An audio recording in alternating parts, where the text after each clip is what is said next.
செய்தான் என்ற கருத்தை மிக மிக அழகாக குறிப்பிட்டார்.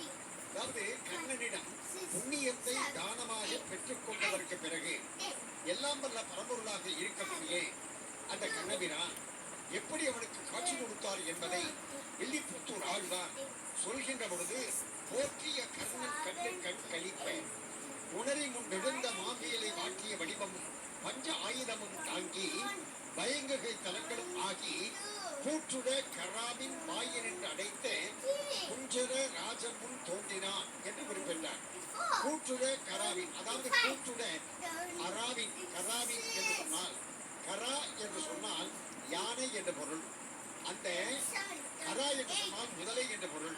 அந்த முதலையின் வாயில் சிக்கி தவித்த அந்த யானையை காப்பாற்றுவதற்காக எப்படி அன்றைய தினம் கருடன் மீது ஆரோகணித்து வந்தானோ அதை போல கர்ணனுக்கு காட்சி